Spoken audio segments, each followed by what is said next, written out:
Okay, hi everyone. We have this month is the month of Cheshvan. Okay, and we know that the month of Cheshvan is also called Mar Cheshvan. Mar means bitter, and Mar can also mean, in Aramaic, it means water or droplets of water. Okay, so the bitterness of Mar Cheshvan can very likely be turned to sweetness. And we will understand all of this as we go along, with this whole idea of Mar Cheshvan. I also want to say happy Rosh Chodesh to everybody, because today is Rosh Chodesh, which is the last day of the month of Tishrei, and tomorrow will be the first day of the month of Cheshvan. Okay, and Cheshvan is this month, and that's why we were saying that this month of Cheshvan does not have any holidays. That's why we call it Mar Cheshvan, bitter Cheshvan. But at the same time, we will talk about how we could make this month sweeter. So the negative of the month of Cheshvan goes back to the time of the flood. It says that right after the flood, the weeks going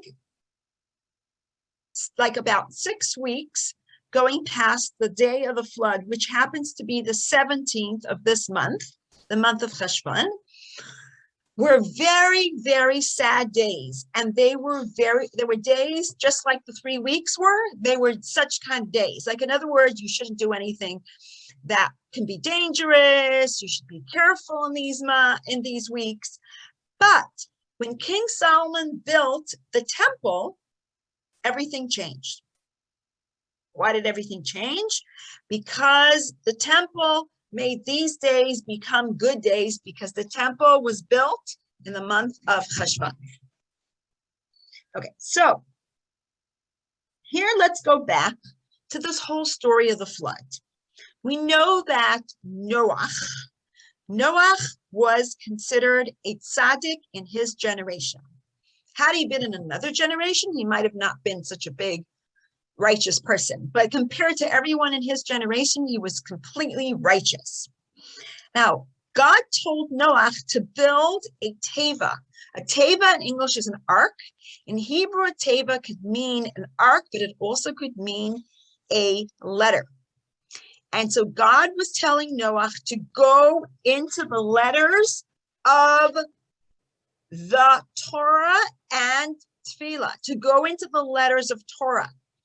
In other words, he was saying, protect yourself from this water, because this is going to be a flood.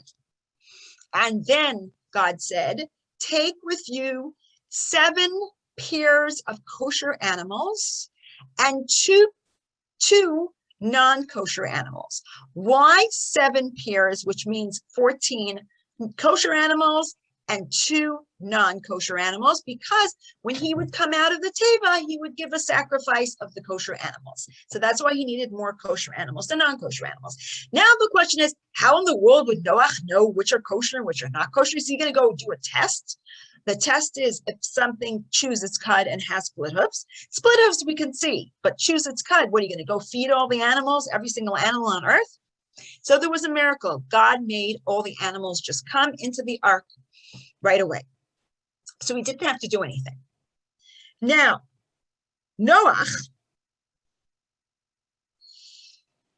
went into the teva, and it says that the rain was on the ground for 40 days and 40 nights. And then it says the flood was on the ground for 40 days and 40 nights. So was it rain or was it a flood?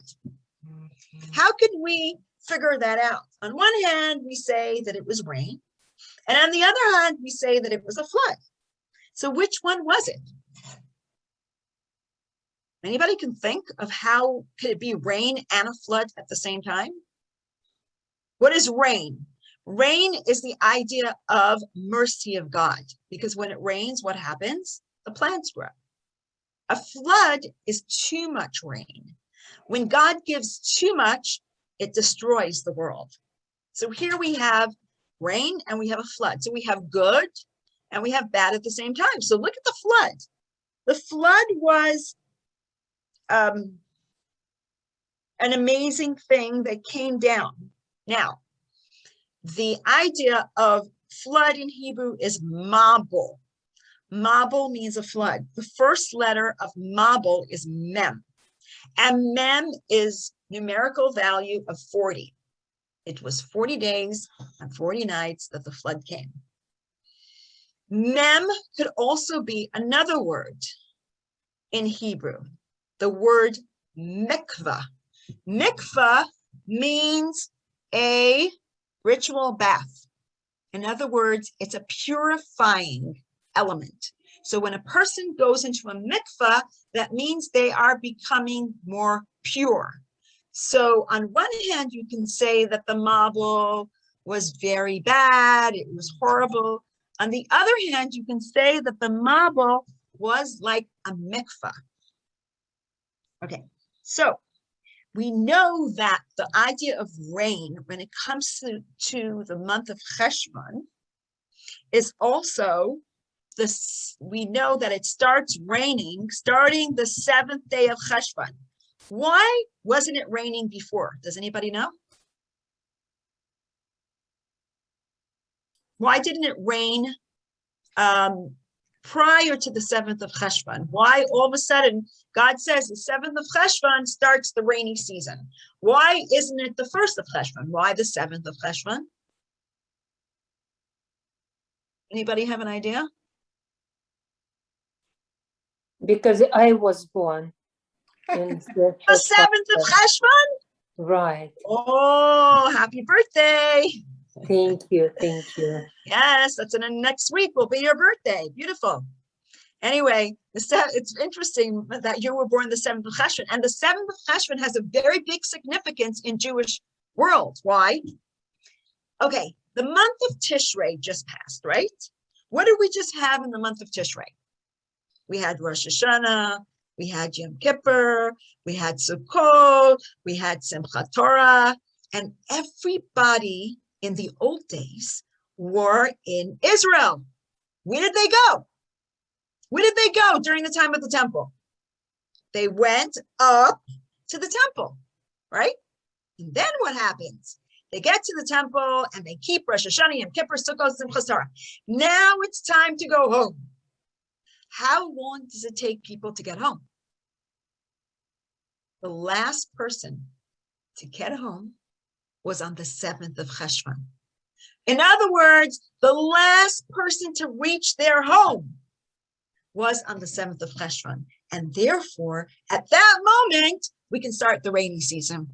And God had, with his infinite goodness and kindness, did not let it rain until the last person came home to their house. Isn't that amazing? You see what an amazing religion we have, that even God thinks about the people who were the farthest away from Israel in those days. So that's why on the 7th of Cheshvan, it starts to rain. And rain, like we said before, Margarita, you are amazing because rain is siman of bracha, right? Bracha is a blessing. So you are the blessing of rain. When you came into this world, the blessing of rain came into this world, which was the 7th of Cheshvan. Anyway, so what month are we in? We just finished Tishrei. We are in the month of Cheshvan. Cheshvan is which number going from the beginning of time, not the beginning of Adam, but from Nisan, from going out of Egypt. When we go out of Egypt, we have Nisan, then we have Iyar, then Sivan, then Tammuz, Av, Elul, Tishrei, and what month are we in? The 8th month. Cheshvan. Cheshvan, the 8th month. Why 8? What is significance about 8? We always learn about 8. What's special about 8?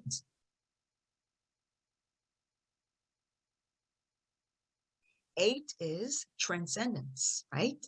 We said 7 is the days of the week, and 8 we have to overcome and turn over the world, right? Make it higher, make the world itself much higher. So here we're coming from Rosh Hashanah. Rosh Hashanah, we said, was what?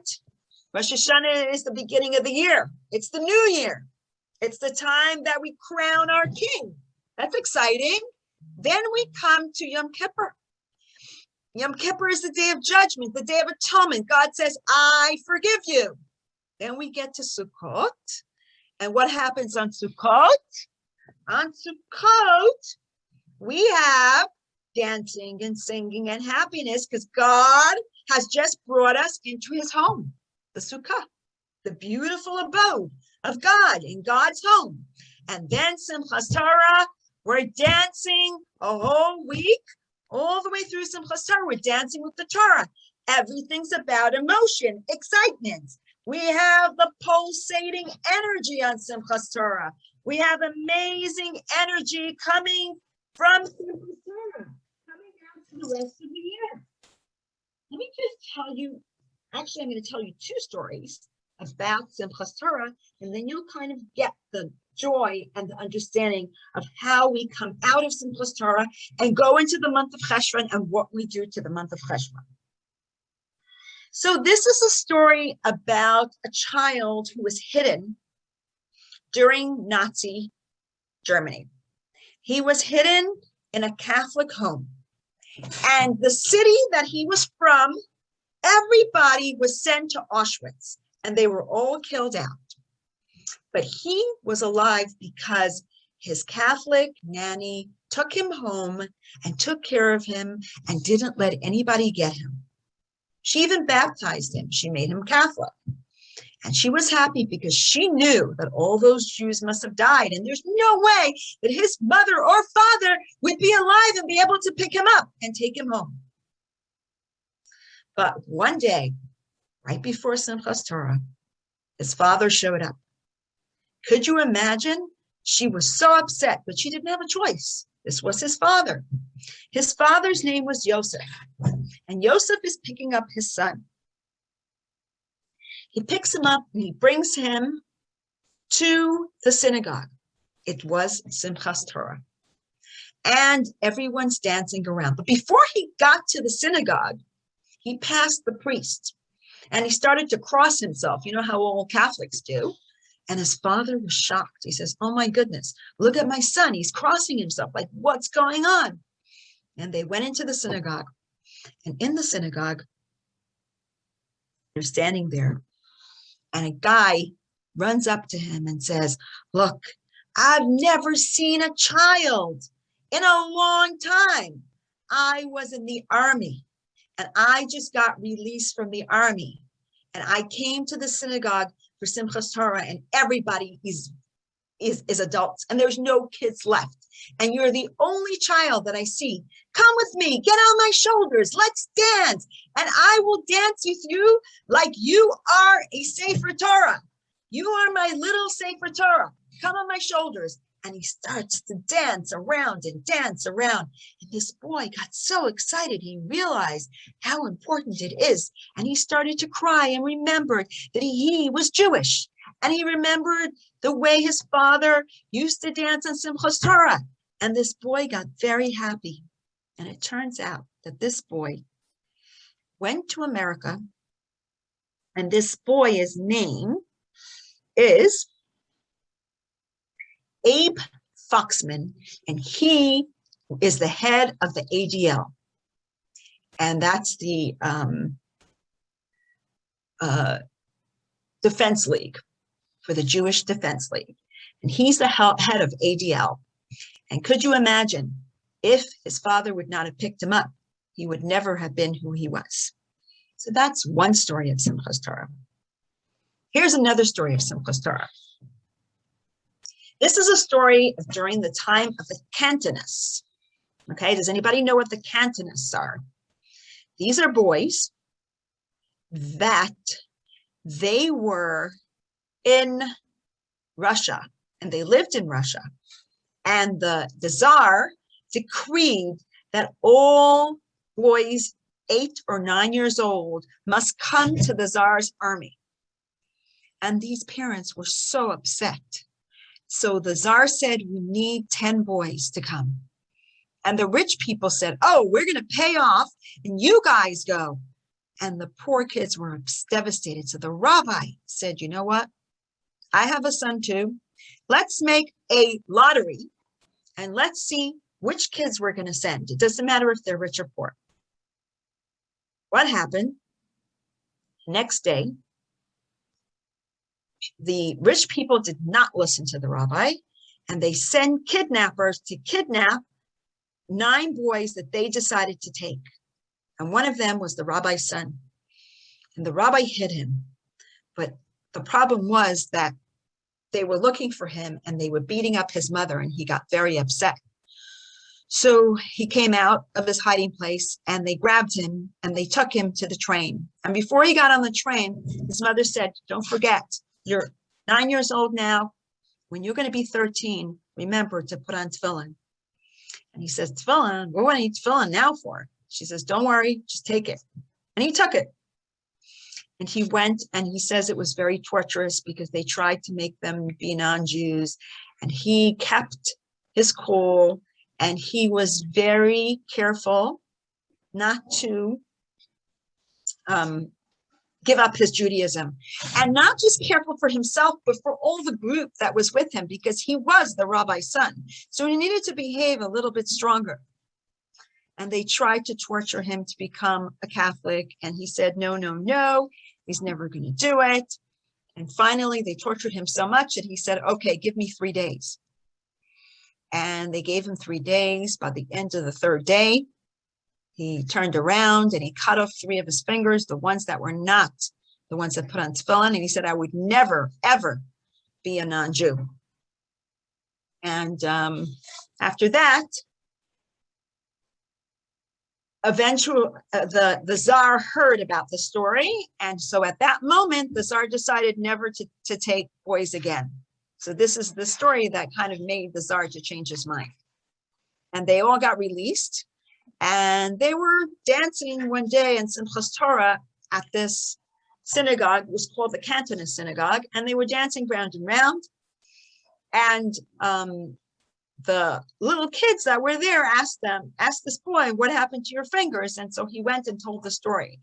But he went back to dance afterwards with so much joy that he felt that whatever happened to him is nothing compared to this joy that he would have on Simchas Torah. So now that we've gone through all these holidays, and we need to think about, wow, these holidays are really amazing. So what do we do now, right? We're over the holidays, and now we need to do something that we can continue. And it says that interesting thing is that we need to do a spiritual spa. So spa has 3 letters, S-P-A. S is for study, P is for prayer, A is for action. So those are the 3 things that we need to be doing now. So we need to take our mind and our heart and our action, and we need to practice.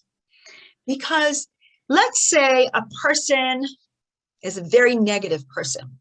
It's not easy to get him to change to be positive. But if he practices to be positive every single day, maybe in a few days he might say, oh, you know that person, he's not so bad. Or maybe in a few more days he'll say, you know that person, he has some good things. So little by little, he starts to see the positive in other people if he practices. If you don't practice, it doesn't work. And that's what the month of Cheshvan is about. It's about taking whatever you learned, Rosh Hashanah, Yom Kippur, Sukkot, Simchat Torah, and bring it to the next month, the month of Cheshvan, the month of Mar Cheshvan, the month of transcendence, number 8. So the Mabul is in this month. So the Mabul, again, can be a curse, or you can transcend it, and it could become a blessing. Now, how?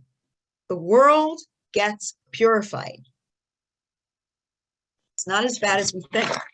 In other words, before the Mabul, before the flood of Noah, people could become very, very bad, and nothing can stop them. But the Mabul came to purify the world. And now people can never get as bad. And that's why God said that he will never destroy the world, because he made it so that people can't get as bad. Interesting thing is we say Mabul. Mabul means a flood. The numerical value or the numerical numerology, remember numerology? Something called Gematria. So Gematria means that you take one word that has a numerical value and you take another word that also has a numerical value and they're equal, then you know that they're somehow connected. So the Gematria of Mabul, the word Mabul, is the word chasdo, which means his kindness. So Mabul is kindness. It's very interesting. Do you know that during the time of Sukkot, we take the lulav branch and the esrog and the hadassim and we shake it? So we shake it. It's called na'anuim, right? Shaking it back and forth, shaking it back and forth. And when we shake it, we say, Hodu la Hashem, ki tov, ki li'olam chazdo. We say, God, we praise God, the one that is the kind God. So chazdo means kind. It's his kindness. So in other words, we're saying that you can say the Mabul maybe is a bad thing, but at the same time, you can say that there's a kindness of God, that God wanted to bring the world to a better place. And this is the mem of Mabul. Can also be the mem of, what word starts with a mem? What do you think I'm thinking? Mikvah, right? Right. What else? What else starts with a mem? Another very special word. Mitzvah. Mitzvah. Very good. Mitzvah starts with a mem too. What else? What's the ultimate that starts with a mem? Mayim. Mayim, okay. But we're looking for the ultimate end of the world. Mikvah. No, you said mikvah. Mashiach. Good. So mem, which is Mabul, which is mikvah, which is mitzvah, will ultimately be what? Mashiach.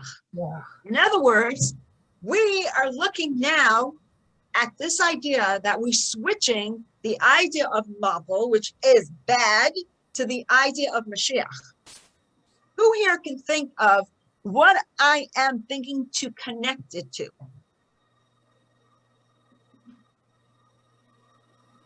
Something that's going on now.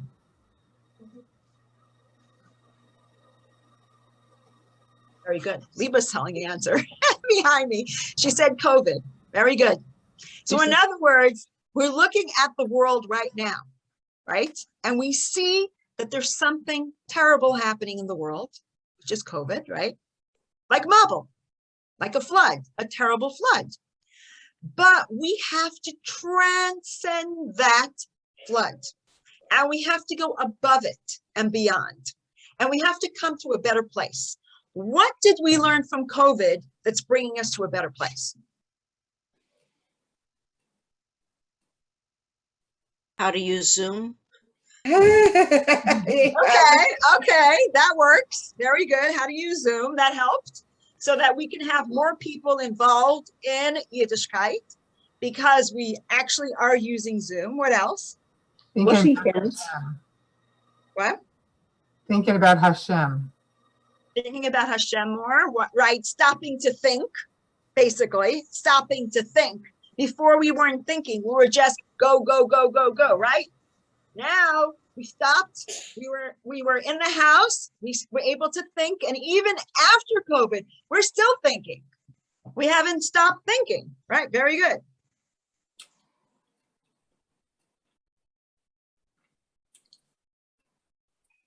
And also, if you understand this month of Cheshvan, does anybody know, according to Kabbalah, what letter is the month of Cheshvan? Anybody know the letter of the month of Cheshvan? In Hebrew. It's a Hebrew letter. Every month has a letter that's connected to that month. And it also has a sense that's connected to the month. And the month of Cheshvan The letter connected to the month of Cheshvan is the letter Nun. Why Nun? Nun, if you look at the Ashrei, the only letter, if you remember that there's a prayer, every letter of the alphabet except for the Nun. Why not Nun? Because Nun is Nefila, to fall. We just come from Tishrei, and now we're coming to Cheshvan, and we're falling, right? But the falling is not a bad falling. Why? Because what's the sense of this month? Smell. Now, the sense of smell is the only sense that did not get tainted in the tree of knowledge when they did that sin with the tree of knowledge. Why? Because Adam looked at the fruit. Adam touched the fruit. He heard his wife say, take the fruit, right? What else? Or the wife heard the Nachash say, take the fruit. Tasted. They tasted the fruit. Excellent. The only thing it doesn't talk about is the smell. It didn't say it had a good smell. It didn't say anything about smell. So it wasn't tainted. So smell is actually the highest level of your senses. It's the most spiritual. How do we see this in the temple? What was used that is very important in the temple? The ketoris. Ketoris is incense. And what does incense have? A smell. So we know that the smell is a very important thing. So that's the most elevated. So on one hand, you can say that the nun is the lowest. But on the other hand, you can say that the reach is the highest. So we have, again, two sides, right? Remember we said going down and coming up at the same time. This is what's happening now in the world. What's happening to us now? Everything looks like it's crashing, right? It's not just this corona. It's everything, including all the governments, including Afghanistan, including everything. I'm not even talking politics. I'm talking about reality. Reality, things look like they're falling apart. That's reality. But we need to transcend that falling apart and understand that this is something that's coming that's really big. And you know how it works. When you go very low down, you come up much higher, right? Do you remember that? That each time somebody goes down lower, they come down higher. And there's a time for everything. It says, Shlomo HaMelech said, Hakol zman v'eis tachas hashamayim. There's a time and place for everything in the world. And this is the time that we need to call out to God and connect to God. This is what's going on in the world right now. On one hand, it looks like we're falling. And on the other hand, we must transcend this falling. We must overcome. Just like the month of Tishrei, we got all this excitement, all this happiness, and then all of a sudden Cheshvan doesn't have any holidays. Kislev has Hanukkah. Teves has Hanukkah. Shvat has Tu B'Shvat. Adar has Purim, right? Nisan has Pesach. Iyar has Lag BaOmer. Sivan has Shavuos. Tammuz has Shavas B'Tammuz, which they say in the time of Shavas B'Tammuz is a fast day. They say the time of Mashiach, all the fast days will be happy days.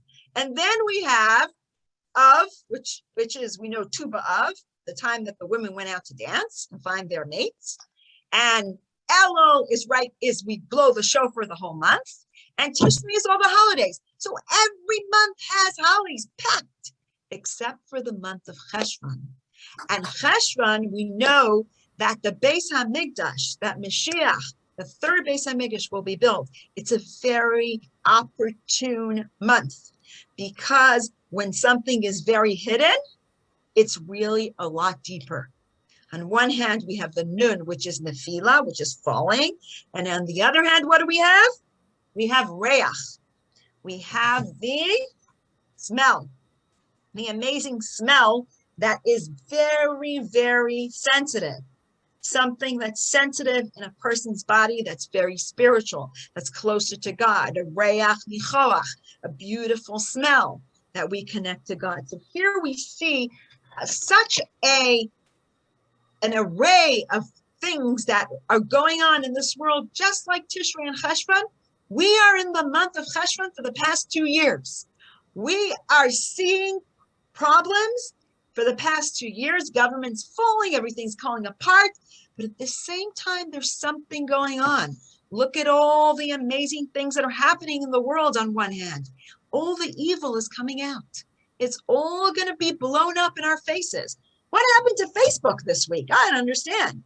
Facebook, Instagram, WhatsApp. They just completely blew out all of a sudden. Why? Something going on. Nobody knows. They won't tell you. But it seems like something is going on. So we understand that there is a push in this world now, something that we don't understand. This is the year 5782, the year of Pilaos. Pilaos are wonders. There are Lundis Beis Bakol, or you can say it's the year Tehei Shnas Panim Bipanim, to be the year of face to face. This is the year that we go face to face with everything in our lives. In Mitzvah Hashem, we should see everything. We should all enjoy Rosh Chodesh Cheshvan, to go into a beautiful year, that we should already see Mashiach. Amen. Okay, any